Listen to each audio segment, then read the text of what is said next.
Good afternoon. Good afternoon. Good afternoon.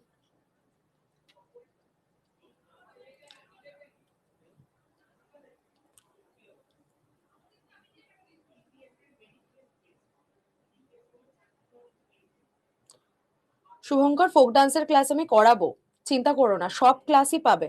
ঠিক আছে, প্রত্যেকটা ক্লাস পাবে। ভালো আছি অর্পিতা। শুনতে পাচ্ছ না? এবার পাচ্ছ শুনতে? এখানে তো ভয়েস দেখা যাচ্ছে। তোমরা সবাই শুনতে পাচ্ছ তো? একটুখানি আমাকে কনফার্ম করো তো। ওকে ওকে, পাচ্ছ, ঠিক আছে। চ্যাট অফ আছে, চ্যাট আমি অফ করে রেখেছি কারণ অনেকেই জয়েন করবে। তো তোমরা একে অন্যের চ্যাট দেখলে অনেকটা সমস্যা হয়ে যাবে, মানে একটার পর একটা কমেন্ট কথা আসতেই থাকবে। তো আগে পড়াশোনাটা করে নাও, তারপরে একে অন্যকে দেখতে পাবে। আম, ঠিক আছে, হাসি কোনো ব্যাপার না, দেখে নেবে। ওকে সোনা, ঠিক আছে। আচ্ছা, হ্যাঁ, অঙ্কন আমি ক্লিয়ার করে দিচ্ছি। আচ্ছা, আগের দিন তোমাদেরকে বুকস অ্যান্ড অথারই আমি পড়িয়েছিলাম তো? আগের দিন তোমাদের বুকস অ্যান্ড অথার ক্লাস হয়েছিল তো? তোমাদের ব্যাচেই তো হয়েছিল।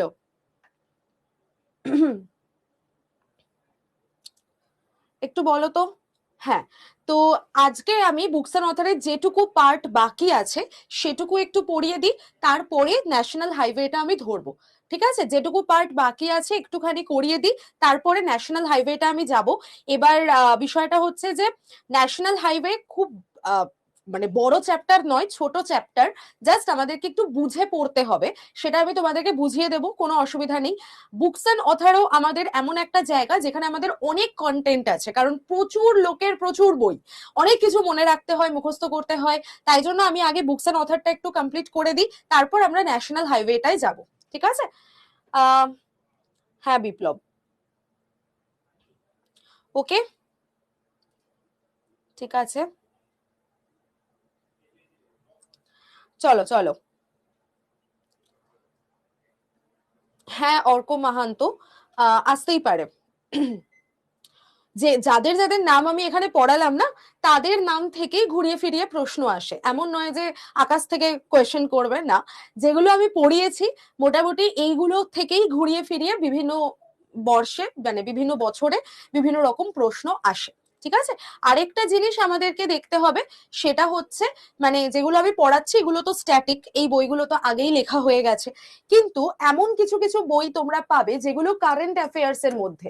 ঠিক আছে, একদম ধরো রিসেন্ট, ধরো 2026-এর একদম মে মাসে কেউ একজন বই কিছু প্রকাশ করলো, তাহলে সেগুলো তো আমাদেরকে কারেন্ট অ্যাফেয়ার্স এর অ্যাঙ্গেল থেকে ভালো করে পড়তে হবে।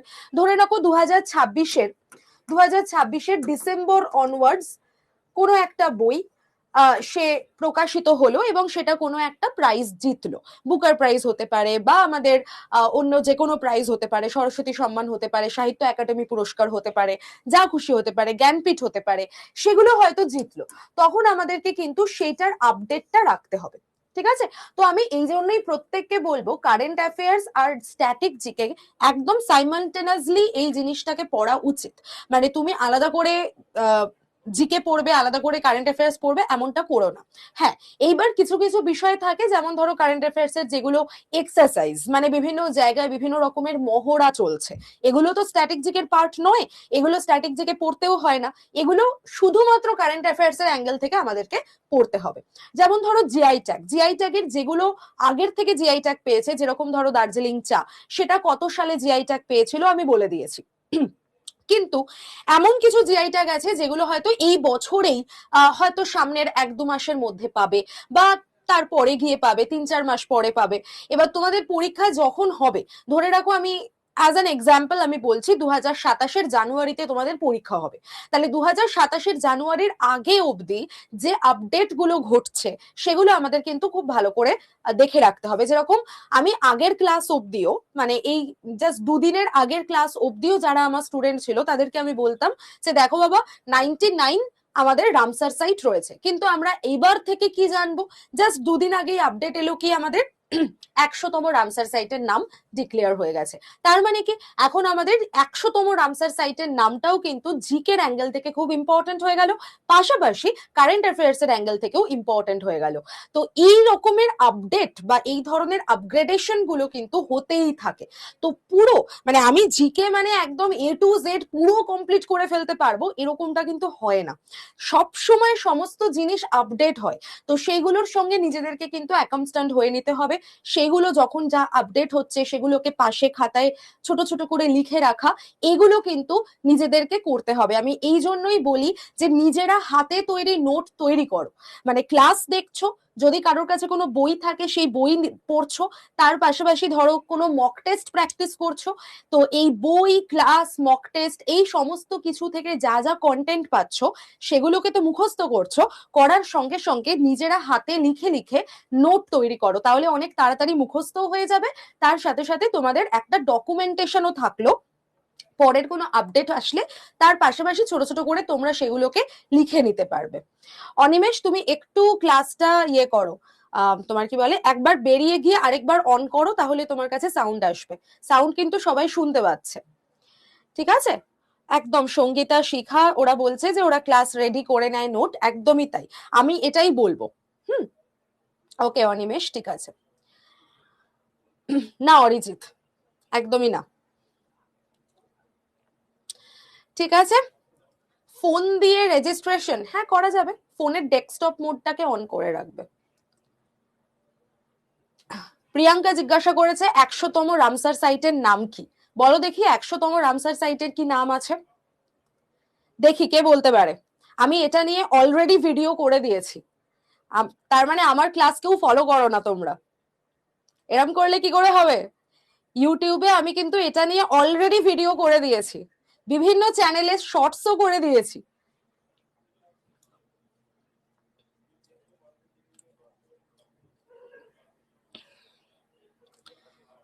একদম মাধব না ঋষিতা, একদমই না। বার্ড স্যাংচুরি মনে পড়ছে শুধু, জয়প্রকাশ নারায়ণ বার্ড স্যাংচুয়ারি, যেটা ইউপিতে অবস্থিত, ঠিক আছে? সেইটাই কিন্তু একদম, সেটাই কিন্তু তোমার এখন 100তম রামসার সাইটের জায়গায় চলে এসেছে, নট সিমলিপাল, একদমই না কৌশিক। সিমলিপাল হচ্ছে আমাদের ন্যাশনাল পার্কের মধ্যে পড়ছে, যেটা 107তম ন্যাশনাল পার্ক। হোয়াট এভার, ছাড়ো, এই জায়গাগুলো আমি তোমাদের প্রোটেক্টেড এরিয়া যখন পড়াবো তখন অবশ্যই আমি দেখতে পাবো, ঠিক আছে? যারা আগের ক্লাস দেখোনি তাদেরকে আমি বলবো অবশ্যই আগের ক্লাসগুলো যেগুলো আছে সেগুলো দেখে নিও। দীপন দত্ত, একদম তুমি এইখান থেকে যেখান থেকে আমি পড়াচ্ছি সেখান থেকেই শুরু করো, কোনো বুঝতে অসুবিধা হবে না। স্ট্যাটিক চেকের মজাই এটা, যে আগের ক্লাস বা আগের টপিক যদি তুমি না করে থাকো, যেখান থেকে পড়ছো সেখান থেকেই তুমি বুঝতে পারবে, ঠিক আছে? চলো এবার আমি শুরু করে দিচ্ছি। সুরহাতাল, সুরহাতাল আসল নামটা যেটা সুরহাতাল, যেটা তোমার উত্তরপ্রদেশে অবস্থিত 13তম রামসার সাইট হয়ে গেছে, ঠিক আছে? ওকে সাথী, না সাথী যেগুলো বলছে সেগুলো একটু বোঝো। আমি এই চ্যাপ্টার গুলো পড়াইনি, মানে প্রোটেক্টেড এরিয়া বা ফোক ডান্স আমি কোনো চ্যাপ্টারই পড়াইনি, পড়াবো, এখনো এগুলো কিছু হয়নি, ঠিক আছে? চলো শুরু করছি। হ্যাঁ, আমরা আগের দিন বুকস অ্যান্ড অথরের কিছু কিছু চ্যাপ্টার পড়েছিলাম, আজকে আমরা মানে কিছু কিছু জায়গা পড়েছিলাম, আর আজকে আমরা যে সমস্ত ফ্রিডম ফাইটাররা আমাদের রয়েছেন, মানে আমাদের ইন্ডিয়ার যে সমস্ত ফ্রিডম ফাইটাররা রয়েছেন তাদের লেখা কিছু বইয়ের নাম জেনে নেব। যেরকম আমি যদি বলি হিন্দ স্বরাজ, এই বইটি কে রচনা করেছেন, তো মহাত্মা গান্ধী হয়ে যাবে আমাদের সঠিক উত্তর। আচ্ছা, মহাত্মা গান্ধীর যেটা আত্মজীবনী, বলো দেখি তার লেখা আত্মজীবনীর নাম আমি তোমাদেরকে বলেছিলাম কি? মহাত্মা গান্ধীর লেখা আত্মজীবনীর নাম কি? তোমরা ছোটবেলায় কিন্তু এটার থেকে টেক্সটও পড়ে এসেছো, যারা বলছো আমরা জানি না বুঝছি না, তোমরা কিন্তু ছোটবেলায় অবশ্যই এখান থেকে পাঠ্য পড়ে এসেছো। My experiments with truth, exactly my experiments with truth, M K Gandhi বা মহাত্মা গান্ধী, ঠিক আছে? গীতাঞ্জলি, যে বইটাকে ইংলিশ ট্রান্সলেট করা হয়েছিল, তাই তো? এটাও আমি তোমাদেরকে কিন্তু অনেকবারই বলেছিলাম। ইংলিশ ট্রান্সলেট করা হয়েছিল। কি করা হয়েছিল, নাম কি বলো, যেটার জন্য রবীন্দ্রনাথ ঠাকুর 1913 সালে কি পেয়েছিলেন, নোবেল পুরস্কার পেয়েছিলেন। কি বইটার নাম বলো, গীতাঞ্জলির ইংলিশ ট্রান্সলেশনটার? Song of offerings. Very good, প্রত্যেকে সঠিক উত্তর দিয়েছো, সং অফ অফারিংস। আমি ছোট ছোট করে প্রশ্ন জিজ্ঞাসা করব এবারে, অনেকগুলো জায়গা তৈরি হয়েছে, এবার ছোট ছোট করে প্রশ্ন কিন্তু জিজ্ঞাসা করব। আচ্ছা, why I am an atheist, কি বলেছিলাম, এটা কার লেখা, ভগৎ সিং এর লেখা। The Indian struggle, very very important বই, সুভাষচন্দ্র বোসের লেখা। ঠিক আছে, সুভাষচন্দ্র বোসের লেখা। আছে, আমাকে বলো তো, আউট অফ কনটেক্সট একটা প্রশ্ন করি, হিস্ট্রির অ্যাঙ্গেল থেকে, ইতিহাসের জায়গা থেকে, সুভাষচন্দ্র বোস আইএনসি বা ইন্ডিয়ান ন্যাশনাল কংগ্রেসের সভাপতিত্ব করেছিলেন কোন অধিবেশনে? সভাপতিত্ব করেছিলেন কোন অধিবেশনে সুভাষচন্দ্র বোস?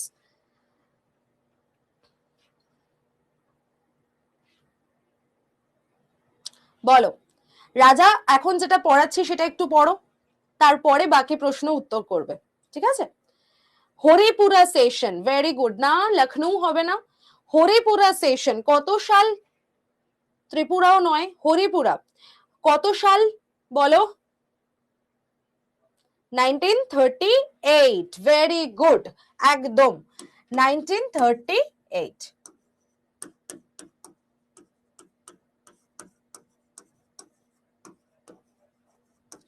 একমাত্র এই একটা যে সেশন, সেখানেই কিন্তু তিনি সভাপতিত্ব করেছিলেন।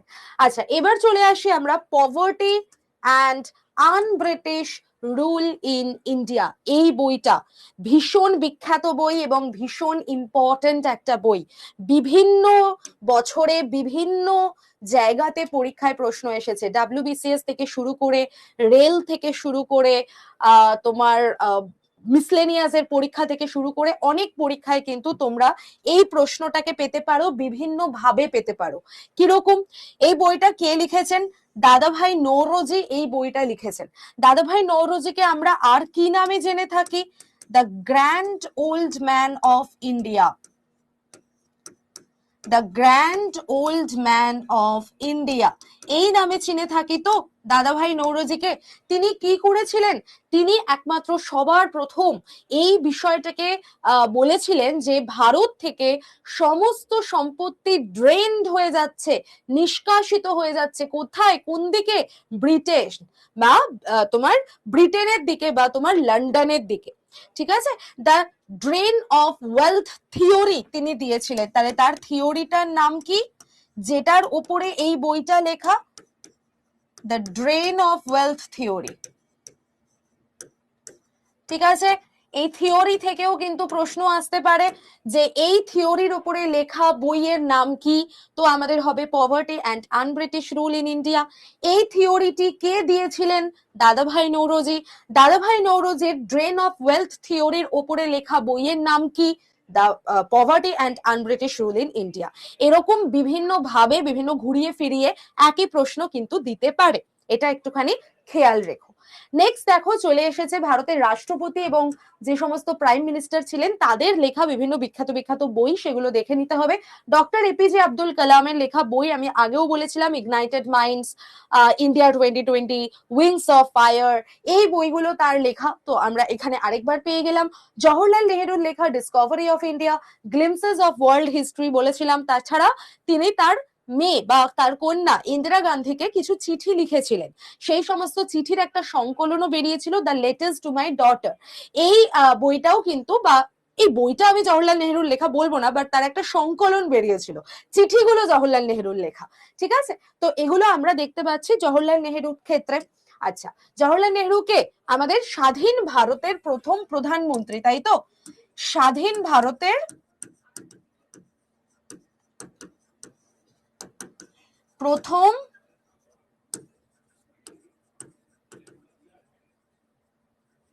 আচ্ছা, এইটা বলতে আমার হঠাৎ করে একটা জিনিস মনে হলো, বলে দিই, যদিও স্ট্যাটিকের পোর্শনের নয়, কারেন্ট অ্যাফেয়ার্স এর পোর্শনের। আমাদের ইন্ডিয়াতে এখন বর্তমানে দাঁড়িয়ে সব থেকে লংগেস্ট সার্ভিং প্রাইম মিনিস্টারের নাম কি? যিনি সব থেকে বেশি টাইম জুড়ে প্রধানমন্ত্রী পদে রয়েছেন তার নাম কি? মোদি, এক্স্যাক্টলি। আমাদের এখন কিন্তু সব থেকে লংগেস্ট টাইম যিনি আমাদের সার্ভিং প্রাইম মিনিস্টার তিনি হচ্ছেন নরেন্দ্র মোদী। তার আগে আমরা জওহরলাল নেহেরুরই নাম করতে পারি। ঠিক আছে, চলো। প্রণব মুখার্জি, যাকে আমরা বাংলা বা বাঙালির ক্ষেত্রে প্রথম বাঙালি রাষ্ট্রপতি হিসাবে জেনে থাকতে পারি, ফার্স্ট বেঙ্গলি প্রেসিডেন্ট। ঠিক আছে, প্রথম বাঙালি প্রেসিডেন্ট হিসাবে আমরা কার নাম পাচ্ছি? প্রণব মুখার্জির নাম পাচ্ছি।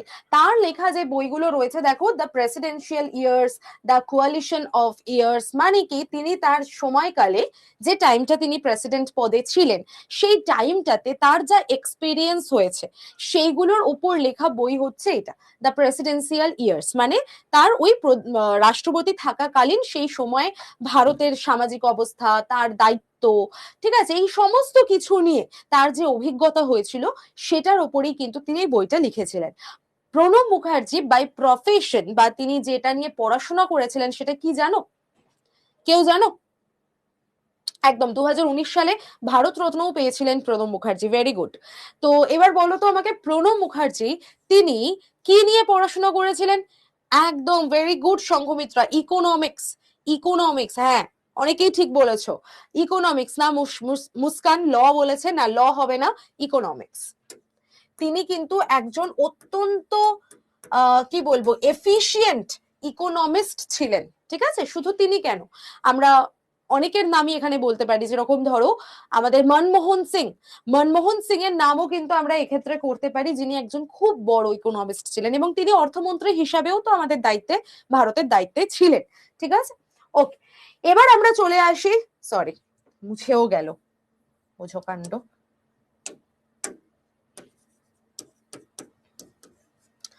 ওকে, এবার আমরা চলে আসি আমাদের নরেন্দ্র মোদীতে। তিনি একটা বই লিখেছিলেন, তার বইটার নাম হলো এক্সাম ওয়ারিয়ার্স, এবং এই বইটা হচ্ছে সেই সমস্ত সিভিল সার্ভেন্টদের উদ্দেশ্যে যারা দিন রাত পড়াশোনা করে পরিশ্রম করে আজকে সাকসেসফুল একজন সিভিল সার্ভেন্ট হতে পেরেছেন। এই সমস্ত যে মানুষরা আছেন তাদের উদ্দেশ্যে এই বইটা লেখা, অর্থাৎ যারা এই পরীক্ষা দিয়ে, এই পরীক্ষাটা একটা শুধু পরীক্ষা নয়, এই পরীক্ষাটা একটা যুদ্ধ বলা যেতে পারে, নিজের সাথে যুদ্ধ, নিজের মানে দৈনন্দিনতার সাথে যুদ্ধ, প্রত্যেক দিন একটা নতুন নতুন লড়াই। এইটা একমাত্র তারাই রিলেট করতে পারবে যারা এই ইউপিএসসির পড়াশোনা করছে, যারা ডাব্লিউবিসিএস এর পড়াশোনা করছে, যে প্রতিদিন কিন্তু তাদেরকে এত জিনিস পড়াশোনা করতে হয়, এত কিছু মাথায় রাখতে হয়। এই ডাব্লিউবিসিএস বা ইউপিএসসি এর তুলনায় আমরা বলতে পারি যে অন্যান্য যে পরীক্ষাগুলো আছে সেগুলোর সিলেবাস একটু হলেও তো ছোট, একটু হলেও কম, কিন্তু এগুলোর সিলেবাস থেকে শুরু করে, শুধু সিলেবাস নয়, শুধু পরীক্ষার সিলেবাস নয়, এখানে যে ইন্টারভিউ হয়, এখানে তোমার যে মানসিকতা বা তোমার চিন্তা ভাবনা, তোমার যে কন্ট্রিবিউশন, সেটার উপরে কিন্তু একটা পরীক্ষা নেওয়া হয়, যে তুমি সমাজকে কতটা ভালোবাসো, সমাজের জন্য তোমার কি করণীয় হতে পারে, এইটার উপরে অ্যাকচুয়ালি পরীক্ষা নেওয়া হয়। তো সেটাই হচ্ছে এক্সাম ওয়ারিয়ার্স। ওকে, আচ্ছা, তারপর মনমোহন সিং এর লেখা যদি আমরা দেখি, চেঞ্জিং ইন্ডিয়া, এটাও কিন্তু আমাদের তার লেখা একটা বই। ওকে, এবার আমরা কয়েকটা জায়গা একটু ছোট্ট ছোট্ট জেনে নেব যারা বাঙালি অথর রয়েছেন, কারণ আমাদের বাংলার অথর থেকে প্রচুর প্রশ্ন দেয়। কেন বলছি? কারণ দেখো, আমাদের যখন ব্রিটিশ পিরিয়ডের টাইম, হ্যাঁ, যখন ধরো আমাদের স্বাধীনতা সংগ্রাম চলছে, সেই টাইমটায় সব থেকে বেশি সাহিত্য আন্দোলন বা সাহিত্যের রেসপেক্টে যে জাতীয়তা বোধের জাগরণ, সেটা কোথা থেকে হয়েছিল? কলকাতার বুক থেকে হয়েছিল, কলকাতা থেকে হয়েছিল। এবং সেই জন্য আমাদের বাংলায় যে সমস্ত মনীষীদের আবির্ভাব হয়েছিল, যে সমস্ত সাহিত্যিকদের আবির্ভাব হয়েছিল, তাদের লেখা বই আমাদের একটু ভালো করে পড়ে যেতে হয়। ঠিক আছে, তো কিছু কিছু সাহিত্যিক যাদেরকে আমার মনে রাখতে হবে, যাদের একটা কন্ট্রিবিউশন রয়েছে এইসবের পিছনে, এবং তারা কি কি বই লিখেছেন, কিসের প্রেক্ষাপটে এই বইগুলো লেখা, এগুলো থেকে আমাদের ছোট ছোট প্রশ্ন আসতে পারে, একটু ছোট ছোট ভাবে দেখে রাখো, খুব লম্বা ইন ডেপথ নলেজ রাখার দরকার নেই, জাস্ট টুকরো টুকরো আমি যেরকম ভাবে বলবো সেইভাবে একটু মনে রাখো। যেমন দেখো রবীন্দ্রনাথ ঠাকুর, রবীন্দ্রনাথ ঠাকুরকে আমরা কি হিসেবে মনে রাখবো? তিনি প্রথম এশিয়ান বা প্রথম বাঙালি তো শুধু নন, প্রথম ভারতীয়, প্রথম এশিয়ান হিসেবে নোবেল পুরস্কার পেয়েছিলেন। ঠিক আছে, তার লেখা গীতাঞ্জলি। এছাড়া আমরা তার লেখা গোরা উপন্যাসটা পেতে পারি। এই গোরা উপন্যাসটা পুরোপুরি আমাদের ওই ব্রিটিশ সময়ে যে তোমার বর্ণবাদ নিয়ে একটা বিভিন্ন তোমার একটা কি বলবো একটা তোমার কলিশন চলছিল, মানে বর্ণবাদের ইস্যু নিয়ে একটা সমস্যা তৈরি হচ্ছিল। ওই যারা ব্রিটিশ তারা হচ্ছে ফর্সা, যারা ইন্ডিয়ান তারা হচ্ছে নেটিভ কালো, এরকম ভাবে তো তাদেরকে ট্রিট করা হতো। সেই জায়গা থেকে গোরা, গোরা যিনি, তিনি তার এটার আত্মপরিচয় খোঁজার একটা উপন্যাস আমরা এখানে দেখতে পাবো। কেউ যদি গোরা পড়ে থাকো তাহলে তারা রিলেট করতে পারবে, আর যদি কেউ না পড়ে থাকো তাহলে বুঝতে পারবে না, ফিল করতে পারবে না। কিন্তু ভাবতে পারছো একটা মানুষ গোরা, যে কি বললাম,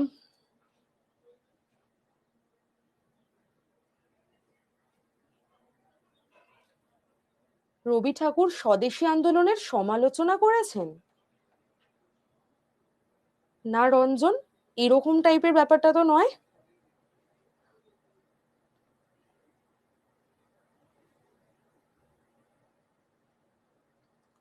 রবি ঠাকুরকে নিয়ে অনেক সংকীর্ণতা রয়েছে, এমন অনেকেই রয়েছে যারা তাকে ঠিকঠাক মানে কি বলবো বিশ্লেষণ করতে পারেন না, অ্যানালিসিস করতে পারেন না। কিন্তু একদমই এটা নয় যে তিনি জাতীয়তাবাদের বিরুদ্ধে ছিলেন বা তিনি স্বদেশী আন্দোলনকে সাপোর্ট করেননি, একদমই নয়। যদি তিনি সাপোর্ট না করতেন তাহলে তার বাড়ি থেকে অবনীন্দ্রনাথ ঠাকুর বেঙ্গল স্কুল অফ আর্ট কখনোই খুলতে পারতেন না। সো এটা পুরোপুরি বাজে কথা যে তিনি স্বদেশী আন্দোলনকে সাপোর্ট করেননি। তিনি রাখি বন্ধন উৎসব চালু করতেন না তাহলে বঙ্গভঙ্গ রদের টাইমে। ঠিক আছে, একদম। গোরা হচ্ছেন একজন এমন মানুষ, তিনি পরে গিয়ে জানতে পারবেন যে তিনি একজন আইরিশ ব্যক্তি, কিন্তু পুরো উপন্যাসটা জুড়ে গোরা এমনই একজন মানুষ হিসেবে নিজেকে প্রতিষ্ঠিত করেছিলেন যে তিনি গোঁড়া, মানে একদম মানে তোমার প্রচন্ড অর্থোডক্স হিন্দুত্ববাদী একজন মানুষ, এই হিসাবেই তিনি নিজেকে কিন্তু পোট্রে করেছিলেন। কিন্তু পরে গিয়ে আমরা জানতে পারবো বা গোরাও জানতে পারবে যে তিনি নিজেই একজন আইরিশ ব্যক্তি, তিনি কোনো হিন্দু নন, তাকে অ্যাডপ্ট করা হয়েছিল। তো এইটা হচ্ছে একটা বিষয়। ঠিক আছে, একদম রক্ষণশীল মানুষ ছিলেন। ওকে, আচ্ছা, নেক্সট আমরা চলে আসি ঘরে বাইরে। এই যে ঘরে বাইরে উপন্যাসটা, এটা একটা পলিটিক্যাল উপন্যাস যেটা বঙ্গভঙ্গের প্রেক্ষাপটে রচিত হয়েছিল।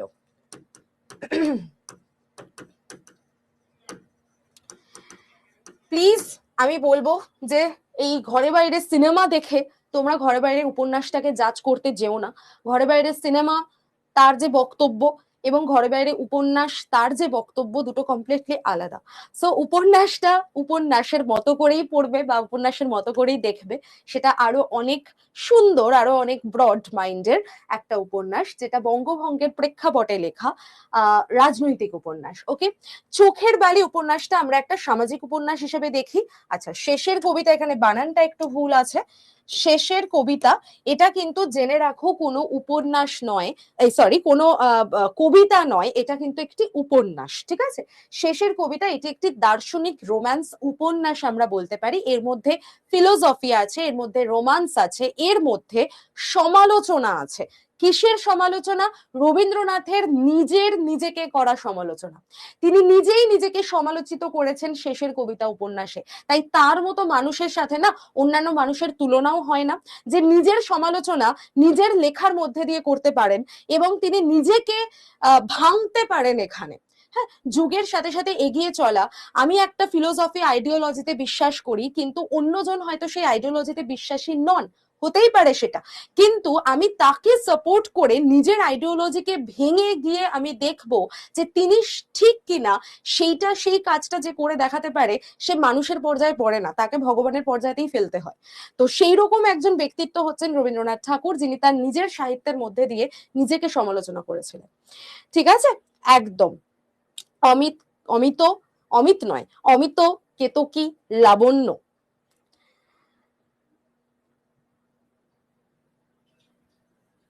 রবীন্দ্রনাথ ঠাকুরকে নিয়ে ভরে ভরে বদনাম আছে, বদনাম করা হয়েছে। দেখো, তিনি তার সময়, রবীন্দ্রনাথ ঠাকুরের যে টাইমটা, সেই টাইমে তিনি এতটাই প্রখর রৌদ্রের মতো, সূর্যের মতো জলজলে একজন লেখক ছিলেন না, তার ছত্রছায়াতে যারা যারা মানে ধরে রাখো বড় বড় লেখক, তারাও কিন্তু ঢাকা পড়ে যেত এই রবীন্দ্রনাথের জন্য। মানে তারা হয়তো সেই রকম সুনাম করতেই পারতেন না। যেরকম ধরে রাখো না, আমাদের অমিতাভ বচ্চনের টাইমে অমিতাভ বচ্চন এমন লেভেলে চলে গেছিলেন যে সেই টাইমে কিন্তু আরো অনেকেই ভালো ভালো অ্যাক্টর ছিল, কিন্তু তারা কি সেইভাবে নাম করতে পেরেছে? লাইক শাহরুখ খান, শাহরুখ খানের টাইমেও কিন্তু অনেক বড় বড় অ্যাক্টররা এসছেন, কিন্তু তারা কি সেইভাবে নাম করতে পেরেছে? পারেনি। মানে এক একজনের না একটা ইরা থাকে, একটা অরা থাকে, সেটাতে বাকি সবকিছু খুব ঢাকা পড়ে যায়, চাপা পড়ে যায়, এবং স্বভাবতই বাকিদের তার প্রতি একটা ঈর্ষা তৈরি হয়। এবং মানে রবীন্দ্রনাথেরও কিন্তু এরকম প্রচুর সমালোচক বা প্রচুর ক্রিটিক ছিলেন, যারা রবীন্দ্রনাথকে পছন্দ করতেন না, এবং তাকে নিয়ে প্রচুর কথা, প্রচুর সমালোচনামূলক কথাবার্তা লেখা হতো। একদম। ওকে,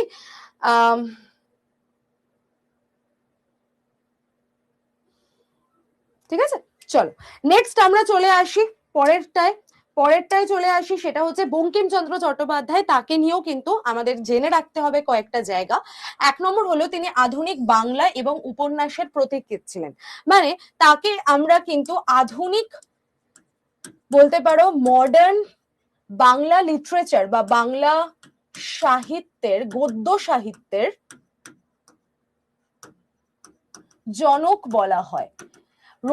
তোমার বঙ্কিমচন্দ্র চট্টোপাধ্যায় কিন্তু প্রথম পথ দেখিয়েছিলেন যে কিভাবে বাংলা ভাষাতে গদ্য লেখা হতে পারে। ওকে, তার আগে পর্যন্ত যা যা লেখা হতো সেগুলো নয় কাব্যের ফরম্যাটে, বা বাংলা গদ্য সাহিত্য বলবো না, বাংলা গদ্য উপন্যাস বলি, আরো এক্সাক্ট হবে জিনিসটা, সরি। ঠিক আছে, বাংলা উপন্যাসের জনক বলা যেতে পারে। ওকে, এবং তার প্রথম বাংলা উপন্যাস, যেটা বাংলা ভাষাতেও প্রথম বাংলা উপন্যাস হিসেবে আমরা বলতে পারি, দ্যাট ইজ দুর্গেশ নন্দিনী। তো এখান থেকে প্রশ্ন আসে। আনন্দমঠ নিয়ে আলাদা করে বলার কিছু নেই, আনন্দমঠে আমরা বন্দে মাতরম গানের উল্লেখ পেয়ে থাকি। আগেন আরেকটা জিনিস প্রশ্ন আসতে পারে, এই বন্দে মাতরম গানের উল্লেখ আমরা আইএনসির কোন সেশনে পেয়ে থাকি? বলো, বন্দে মাতরম গানের উল্লেখ আমরা আইএনসির কততম সেশনে দেখে থাকি, যেখানে প্রথম বন্দে মাতরম গানকে মানে তোমার গাওয়া হয়েছিল? রঞ্জন বলছে 1896 আইএনসির কলকাতা সেশনে রবীন্দ্রনাথ গেয়েছিলেন। ওকে, 11তম সেশন 1896, 1911, কোনটা নেব? 1896 না 1911? না সঙ্গীতা, 1911 হবে না, ভুল বলছো, 1896 হবে। ঠিক আছে, 1896 আমাদের বন্দে মাতরম গান গাওয়া হয়েছিল। জনগণ কবে প্রথম গাওয়া হয়েছিল যদি আমাদের প্রশ্ন করে, তাহলে হবে হচ্ছে 1911, এটা জেনে রাখো। জনগণ প্রথম গাওয়া হয়েছিল 1911, আমি এখানে লিখে দিচ্ছি। জনগণ যে গানটা আমাদের ন্যাশনাল অ্যান্থেম, এখান থেকে কিন্তু আরো প্রশ্ন আসতে পারে, এই জনগণকে কবে, কোন সালে বা কোন দিন ন্যাশনাল অ্যান্থেম হিসাবে কনস্টিটিউশনে স্বীকৃতি দেওয়া হয়েছিল, বলতে পারবে? এগুলো সব ইতিহাস বা পলিটির অ্যাঙ্গেলের প্রশ্ন, বাট এমনি জিজ্ঞাসা করছি, যদি জানো তো বলতে পারো। ন্যাশনাল অ্যান্থেম হিসাবে ইন্ডিয়ার আমাদের কনস্টিটিউশনে কবে স্বীকৃতি দেওয়া হয়েছিল জনগণকে? আচ্ছা, এইটা প্রথম গাওয়া হয়েছিল 1911 সালের যে সেশন, সেখানে আইএনসি সেশন, ঠিক আছে, সেখানে প্রথম গাওয়া হয়। আর এখানে যদি আমি বন্দে মাতরম কথা বলি তাহলে এটা 1896-এ। এছাড়া কপাল কুণ্ডলা, কৃষ্ণকান্তের কুইল, দেবী চৌধুরানী এই বইগুলো তিনি লিখেছিলেন। বাট এই দুটো বই আমাদের কাছে খুবই ইম্পর্টেন্ট বিষয়। নেক্সট চলে আসো শরৎচন্দ্র চট্টোপাধ্যায়। তিনি গ্রামীণ বাংলা, গ্রামীণ যে সমস্ত নারীরা রয়েছেন তাদের দুঃখ কষ্ট, তাদের জীবন, এগুলোকেই তার লেখার মধ্যে দিয়ে ফুটিয়ে তুলেছিলেন। তাকে আমরা কেন মনে রাখবো? তিনি হচ্ছেন এমন একজন ব্যক্তি বা এমন একজন সাহিত্যিক যার লেখা অল ওভার ইন্ডিয়াতে সব থেকে বেশি অনুবাদ হয়েছিল। ঠিক আছে, তাহলে ম্যাক্সিমাম ট্রান্সলেশন হয়েছিল তার লেখায়। এমন কোনো ভাষা নেই, এমন কোনো ভাষা নেই সারা ভারতের মধ্যে যেখানে তার লেখা অনুদিত হয়নি, অনুবাদ হয়নি, বা এমন কোনো উপজাতি নেই যারা পড়েনি শরৎচন্দ্রের লেখা, সবাই পড়েছে। তো দেবদাস থেকে শুরু করে পরিণীতা, শ্রীকান্ত, চরিত্রহীন, বিরাজ বউ, পথের দাবি, দত্তা, দত্তা হবে এটা, দত্তা, স্বামী, নিষ্কৃতি, এগুলো প্রত্যেকটা তার সমস্ত বিখ্যাত বিখ্যাত লেখা। আচ্ছা, শ্রীকান্ত যেটা, সেটাকে আধা মানে তার আত্মজীবনীমূলক উপন্যাস বলা হয়ে থাকে, কারণ এখানে যে শ্রীকান্তকে পোট্রে করা হয়েছে, বলা হয় বা সমালোচকরা বলে থাকেন যে এই শ্রীকান্তই হচ্ছে অ্যাকচুয়ালি শরৎচন্দ্র চট্টোপাধ্যায়।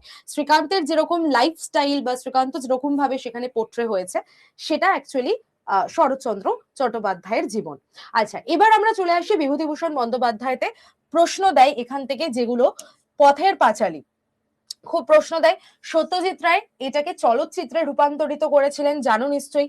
অপরাজিত, আরণ্যক, ইছামতি, চাঁদের পাহাড়, এগুলো প্রত্যেকটা কিন্তু তার লেখা বই। এবং এই অপরাজিত, তারপরে আরণ্যক, চাঁদের পাহাড়, পথের পাঁচালী, এই সমস্ত জায়গা থেকে প্রশ্ন কিন্তু এসে থাকে যে এই বইগুলো কার লেখা। একদম ডিরেক্ট কোয়েশ্চেন দেয়, কোনো ঘুরিয়ে ফিরিয়ে প্রশ্ন দেওয়ার বেলাই নেই, একদম ডিরেক্ট প্রশ্ন যে আরণ্যক এই উপন্যাসটি কে রচনা করেছিলেন, কোন বাংলা সাহিত্যিক এটি রচনা করেছেন, বা চাঁদের পাহাড় এটি কোন বাংলা সাহিত্যিক রচনা করেছেন। ঠিক আছে, এই টাইপের ডিরেক্ট প্রশ্নই কিন্তু পাবে তাদের থেকে।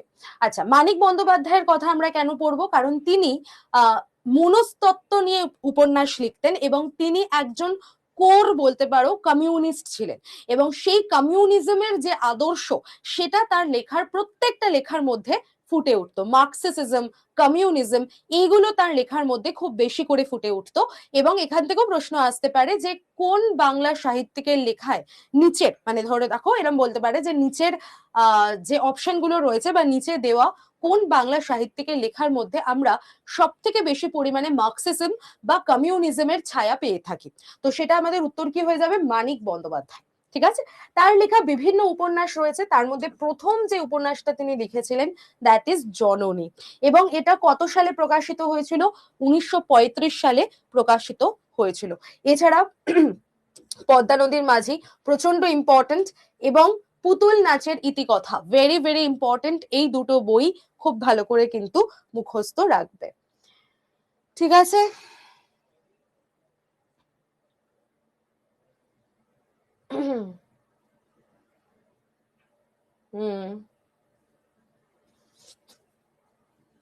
ঠিক আছে, একদম বিভূতিভূষণের আরো অনেক উপন্যাস রয়েছে বা আরো অনেক গল্প রয়েছে, সব পড়ার দরকার নেই, যেগুলোর থেকে মোটামুটি প্রশ্ন আসে আমি সেগুলোই তোমাদেরকে দেখিয়ে দিলাম।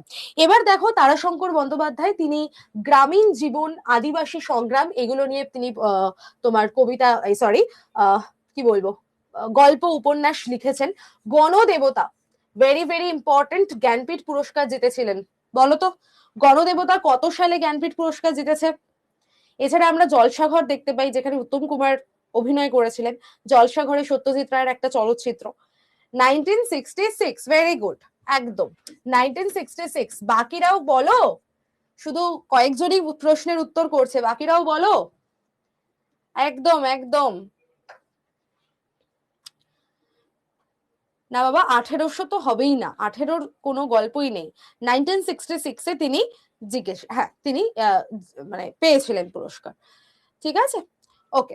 নেক্সট চলে আসি আমাদের পরেরটাই, সেটা হচ্ছে জীবনানন্দ দাশ। সেখানে আমরা রূপসী বাংলার কথা পাবো। রূপসী বাংলা তার একটা বিখ্যাত বই, বাংলা কাব্যগ্রন্থের কথা। আচ্ছা, তিনিও কিন্তু কি পুরস্কার জিতেছিলেন? সাহিত্য একাডেমি পুরস্কার জিতেছিলেন। কত সালে সাহিত্য একাডেমি পুরস্কার জিতেছেন? বাংলা সাহিত্যে তিনি প্রথম সাহিত্য একাডেমি জিতেছিলেন। কত সালে? তার শ্রেষ্ঠ কবিতার জন্য। 1955 একদম ঠিক আছে। এছাড়া বনলতা সেন, মহাপৃথিবী, সাতটি তারার তিমির, এগুলো তার লেখা বই। সুনীল গঙ্গোপাধ্যায়ের কথা যদি আমি বলি, তিনি রাঢ়ের সড়কে, ময়ূরাক্ষী, অতএব এইরকম টাইপের কতগুলি কাব্যগ্রন্থ লিখেছেন এবং যেগুলো ভীষণ ভীষণ বিখ্যাত কিছু কাব্যগ্রন্থ। এছাড়া মধ্যরাতের সংকেত, হঠাৎ নীরার জন্য, কেউ কথা রাখেনি, কেউ কথা রাখেনি থেকে প্রশ্ন আসে, সোনালী ডানার চিল, এরকম আরো অনেক কাব্যগ্রন্থ রচনা করেছিলেন। যার মধ্যে আমরা আরো অনেক উপন্যাসের মধ্যে সেই সময় পূর্ব পশ্চিম, প্রথম আলো, এই উপন্যাসগুলোকে কিন্তু খুব ভালো করে মুখস্থ রাখবো, কারণ এগুলো থেকে প্রশ্ন দিয়ে থাকে। নীল লোহিত তার নিজেরই ছদ্মনাম ছিল এবং তিনি যে ছোট গল্পগুলো রচনা করেছেন সেগুলো এই নীল লোহিত নাম নিয়েই রচনা করেছিলেন। ওকে, সমরেশ মজুমদারের কথা যদি বলি, একটা সিরিজ তিনি বের করেছিলেন, অনিমেষ সিরিজ। তার মধ্যে আমরা উত্তরাধিকার প্রথম গল্প, কালবেলা অ্যান্ড কালপুরুষ, এই তিনটে গল্প আমরা দেখতে পাবো, যেটাকে বলা হয় কি ট্রিলজি, যেটাকে ট্রিলজি বলা হয়ে থাকে। ঠিক আছে, উত্তরাধিকার, কালবেলা, কালপুরুষ। হ্যাঁ একদম দেবাঞ্জন দিয়ে দেবো। ঠিক আছে, গর্ভধারিণী, সাতকাহন, এই বইগুলো আমরা দেখতে পাচ্ছি। শ্রেয়া কি প্রশ্ন করেছো? না এগুলো লিখতে হবে না, এগুলো সবই আমি তো পিডিএফটা দিয়েই দেবো তোমাদেরকে, আমি দিয়েই দেবো পিডিএফটা। নেক্সট দেখো মহেশ্বেতা দেবী, 1084 মা, প্রচন্ড ইম্পর্টেন্ট। ঠিক আছে, 1084 মা মানে কি বলতো? 1084 একটা নাম্বার, তার মা মানে একজন জেলখাটা কয়েদি, তার মায়ের জীবন নিয়ে এই বইটা লেখা। সো 1084 মা। এবং তিনি খুব ইম্পর্টেন্টলি তিনি ভীষণ উপজাতি, দলিত, এদের সম্পর্কে না লিখতেন, মানে যারা ট্রাইবাল গ্রুপ যারা রয়েছেন, দলিত সম্প্রদায় যারা রয়েছেন, তাদের জীবন নিয়ে লিখতেন। এবং আমরা যে বইটার নামটা পাবো, বিরসা মুন্ডার জীবন নিয়ে লেখা, কি বলতো, অরণ্যের অধিকার, যেটা জ্ঞানপীঠ পুরস্কারও পেয়েছিলেন 1977-এ, এটা পুরস্কৃত হয়েছিল এবং 1979-এ এটাকে সাহিত্য একাডেমি পুরস্কারও দেওয়া হয়। ঠিক আছে, একদম 66 নয়।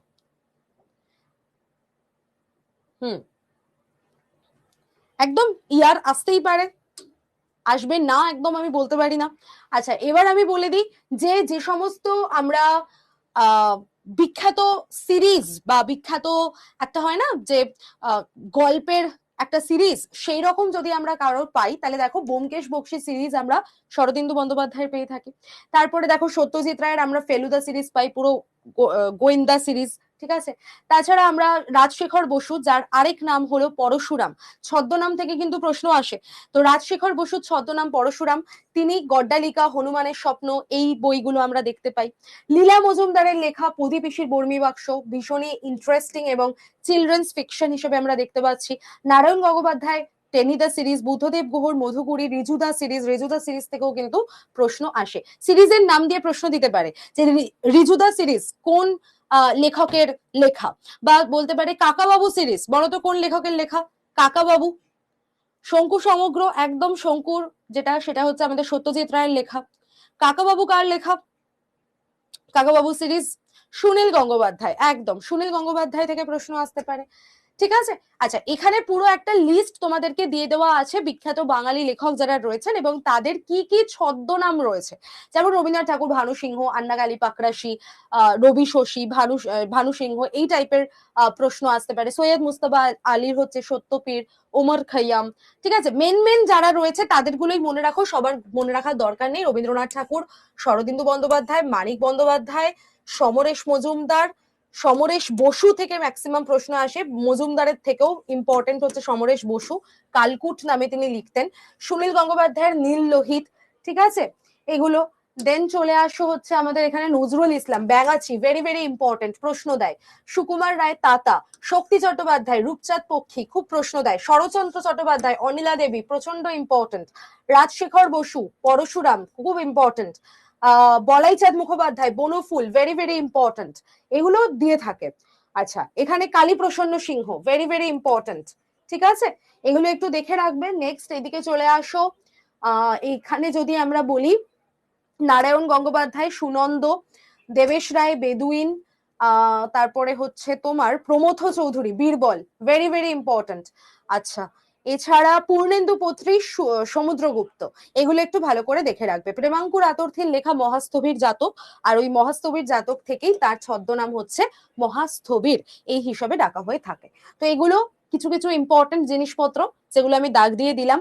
আগে যেগুলো দাগ দিয়েছি সেগুলোকে মুখস্থ করবে, হয়ে গেলে পরে তারপর যেগুলো দাগ দিইনি সেগুলোকে একবার ঝটাকসে দেখে রাখবে, চোখ দিয়ে পুরো স্ক্যান করে নেবে, যাতে পরীক্ষার হলে যদি বাই এনি চান্স যেগুলো দিইনি সেগুলোর থেকে প্রশ্ন আসে তাহলে যাতে চেনা থাকে নামটুকু, যে হ্যাঁ এটা যেন কোথায় পড়েছিলাম, ম্যামের নোটসে পড়েছিলাম, এই জায়গাটাতে ছিল, তো এটাই হবে। তো এরকম ভাবে যেন একটা আইডিয়া তৈরি থাকে, ঠিক আছে? একদম অচেনা আকাশ থেকে পড়ছি এরকম ব্যাপারটা যেন না হয়। তাহলে মোটামুটি আমরা কিন্তু পুরো বুকস অ্যান্ড অথর কমপ্লিট করলাম। ইম্পর্টেন্ট অ্যাওয়ার্ড যারা যারা পেয়েছেন তাদের নাম আমরা পড়ে নিয়েছি, ইম্পর্টেন্ট জায়গাগুলো সমস্ত দেখে নিয়েছি। আবারও বলছি, এগুলো কিন্তু আপডেটেড হতে থাকে কারেন্ট অ্যাফেয়ার্স এর অ্যাঙ্গেল থেকে। নতুন যে সমস্ত মাইকেল মধুসূদন দত্ত তো অবশ্যই রয়েছেন, তার মানে ছদ্মনাম বলবো না, তার একটা আলাদা নামই মধুসূদন দত্ত থেকে মাইকেল এই নামটা তিনি লিখেছিলেন। প্রশ্ন আসতে পারে মাইকেল মধুসূদন দত্ত কোন ছন্দের প্রবর্তক ছিলেন? বলো দেখি, কোন ছন্দের প্রবর্তক ছিলেন? হ্যাঁ, এগুলো প্রিন্ট আউট করা যায় শুক্লাম। হ্যাঁ বলো নীলাদ্রি। সনেট কোনো ছন্দ না, অমিত্রাক্ষর ছন্দ, এক্স্যাক্টলি, তিনি অমিত্রাক্ষর ছন্দের প্রবর্তক ছিলেন। তো এখান থেকে আমাদের প্রশ্ন আসতে পারে, ঠিক আছে? একদম। তো দেখো, শেষ করা যাবে না। যেরকম ধরো নীল দর্পণ নাটক, নীল দর্পণ নাটক লিখেছিলেন কে? দীনবন্ধু মিত্র, তাই তো? দীনবন্ধু মিত্র লিখেছিলেন নীলদর্পণ নাটক, কিন্তু নীলদর্পণ নাটকের ট্রান্সলেশন কে করেছিলেন? মাইকেল মধুসূদন দত্ত, ঠিক আছে? তো তুমি জিকে কখনো শেষ করতে পারবে না। তোমাকে জিকে যদি কমন পেতে হয় পরীক্ষায়, আমি মানে একদম সবার জন্য এটা বলছি, একটু জেনে রাখো, জিকে যদি তোমার মনে হয় তুমি পরীক্ষায় একদম 100-এ 100 কমন পেতে চাও, তাহলে দুটো জিনিস তোমাকে করতে হবে। একটা হচ্ছে যা যা পড়ানো হচ্ছে সেগুলোকে একদম A to Z সুন্দর করে পড়তে হবে, ঠিক আছে? একদম একটা জিনিসও ছাড়া যাবে না, ভালো করে পড়বে। তারপরে 2 নম্বর কথা যেটা করবে সেটা হচ্ছে মক টেস্ট। ভাই, মক টেস্টের বিকল্প কিছু হয় না। একটা বই শেষ হয়ে যাবে, জিকে শেষ হবে না।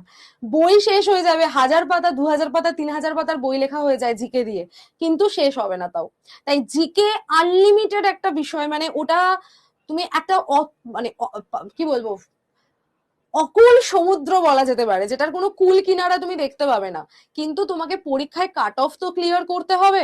তো কাট অফ ক্লিয়ারের জন্য যেটা করতে হবে, যে পরীক্ষায় তুমি দিচ্ছ, ঠিক আছে, অনেকে হয়তো একাধিক পরীক্ষা দেয়, অনেকে রেল, এসএসসি, ডাব্লিউবিসিএস একসঙ্গে অনেক পরীক্ষা দেয়।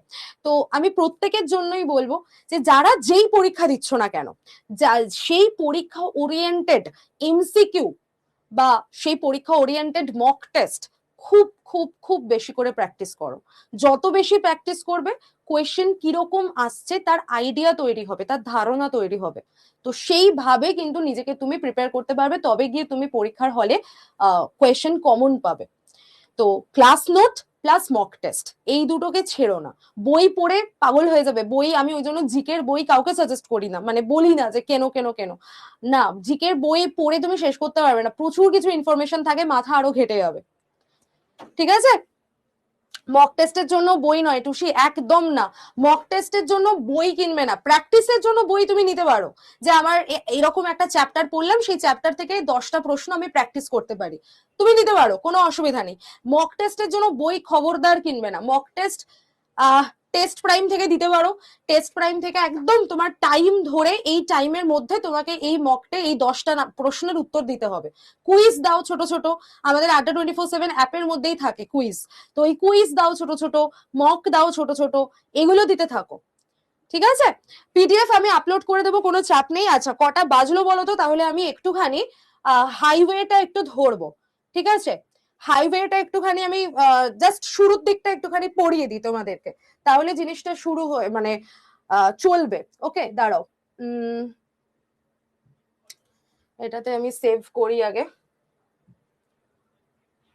দাঁড়াও 1 সেকেন্ড, দাঁড়াও তো, হাইওয়ের পিপিটিটা আমাকে নিয়ে আসতে হবে।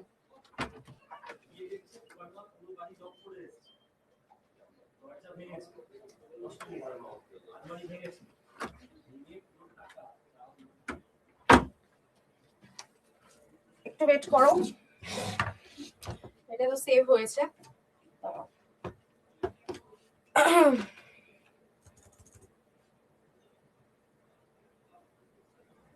যতটা হয় আমি একটুখানি পড়িয়ে দিচ্ছি, ঠিক আছে?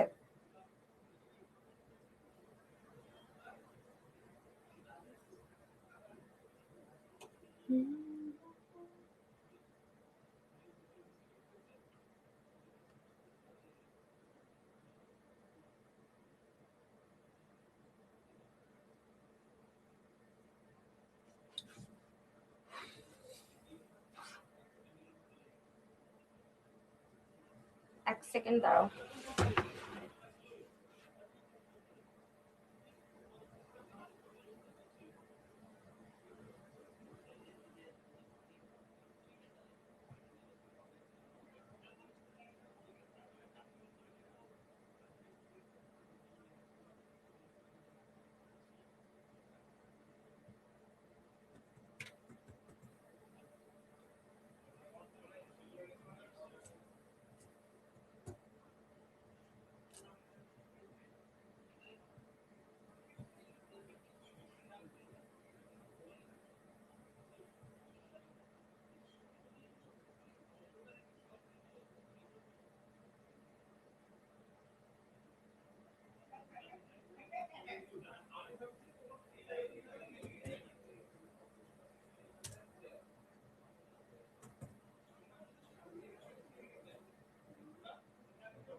চলো,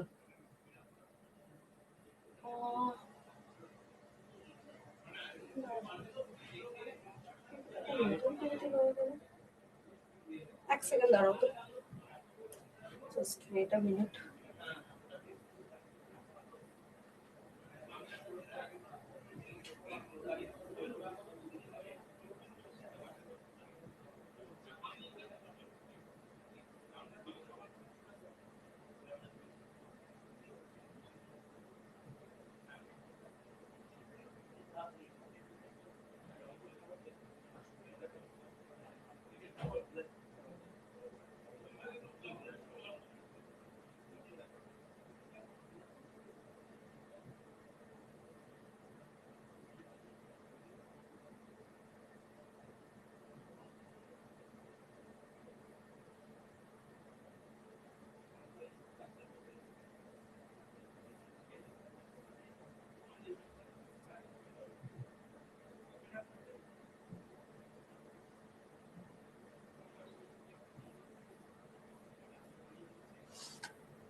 পিপিটিটা কেন খুঁজে পাচ্ছি না বুঝতে পারছি না, দাঁড়াও।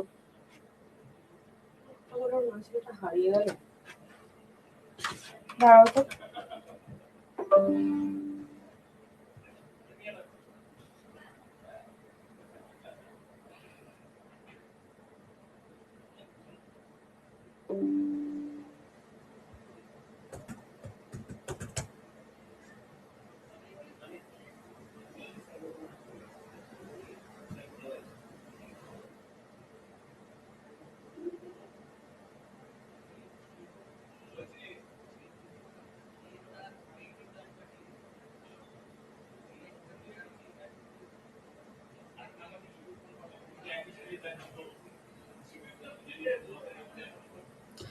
আচ্ছা ঠিক আছে, ছাড়ো।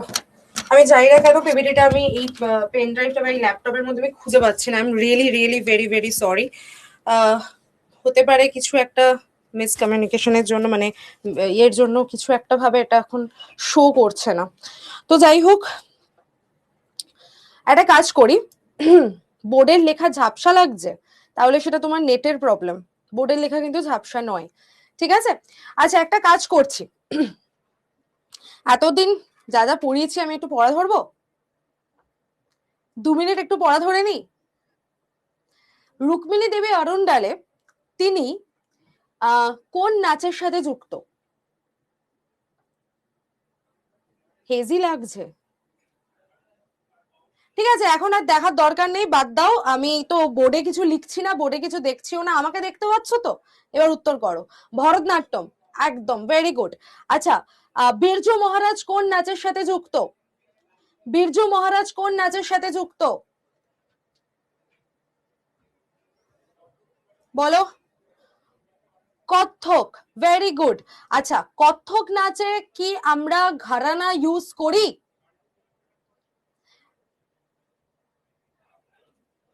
কত্থক নাচে কি ঘরানা ইউজ করা হয়? ইয়েস, করা হয়, একমাত্র নাচ যেখানে ঘরানা ইউজ হয়, ঠিক আছে? ওকে। আচ্ছা বলো তো, কলাক্ষেত্র ফাউন্ডেশন কে তৈরি করেছিলেন? কলাক্ষেত্র ফাউন্ডেশন কে তৈরি করেছিলেন?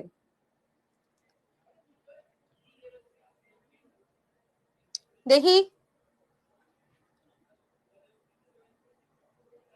হ্যাঁ এই ক্লাসগুলো তোমরা একটু দেখে নিও, যারা দেখোনি ক্লাসগুলো রেকর্ডেড আছে, প্রত্যেকে দেখে নেবে যারা পরে জয়েন করেছো। রুক্মিণী দেবী অরুণডালে, ভেরি গুড, একদম ঠিক আছে। বিরজু মহারাজ হবে না, বিরজু মহারাজ যে প্রতিষ্ঠানটি তৈরি করেছিলেন তার নাম কি? বিরজু মহারাজের তৈরি করা প্রতিষ্ঠানের নাম কি? কলাশ্রম, ঠিক আছে, কলাশ্রম। হুম, মেটামরফিসিস যে ফ্রান্স কার্ফকার লেখা, I know. Same type of books কোথা থেকে পাবো? আমাদের general knowledge, Vande Bharat general knowledge বইটা নিতে পারো, ওই বইটাতে খুব সুন্দর করে একদম এক্সাম স্পেসিফিক হিসেবে তোমাদের সমস্ত কিছু দেওয়া আছে, ঠিক আছে? তো তোমরা সেই বইটা থেকে অবশ্যই পড়তে পারো, কোনো অসুবিধা হবে না। কিন্তু আমাকেও হেজি লাগছে, হায় হায়, তাহলে নেটওয়ার্ক ইস্যু কিছু হচ্ছে।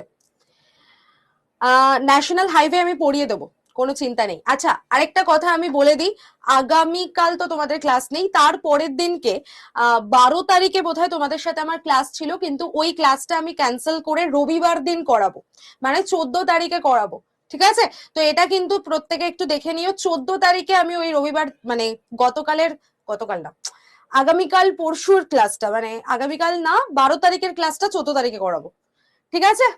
বইটা আটা24/7 অ্যাপ থেকেই পাবে দীপেন্দু, দীপেন্দু, ওকে। হ্যাঁ নীলাদ্রি বলে ফেলো কি কি প্রশ্ন ছিল, আমার আবার পরে ক্লাস আছে, 3টে থেকে ক্লাস।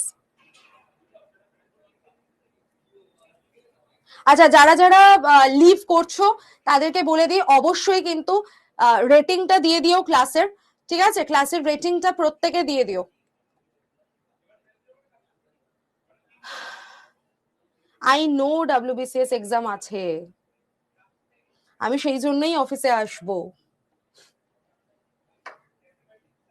ডাব্লিউবিসিএস এর অ্যানালিসিস করতে হবে না, আমার আর ছুটি নেই জীবনে। বলে ফেলো কি ডাউট শতদ্র। নীলাদ্রি কোথায় পালিয়ে গেল, বললো 3টে প্রশ্ন আছে বলে চলে গেল, আর প্রশ্ন করলো না আমাকে। হ্যাঁ দেখাচ্ছে বনি।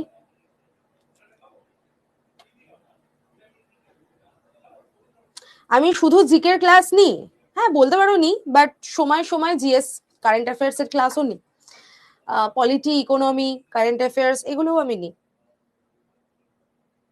ঠিক আছে? ওকে। আচ্ছা আমি আজকে না ক্লাসটা অফ করছি, আমি আবার তোমাদের সাথে আমার ক্লাস থাকবে আজকের পরে রবিবার, ঠিক আছে? রবিবার ক্লাস থাকবে। টাটা। আর প্রত্যেকে ক্লাস রেটিংটা দিয়ে দিও, আর প্রত্যেকের কাছে সরি ওয়ান্স अगेन, ন্যাশনাল হাইওয়ের যে পোর্শনটা সেটা আমি নেক্সট দিনকে তোমাদেরকে পড়িয়ে দেবো, ক্লাস এক্সটেন্ড করেই পড়িয়ে দেবো, কোনো চাপ নেই, ঠিক আছে? চলো টাটা।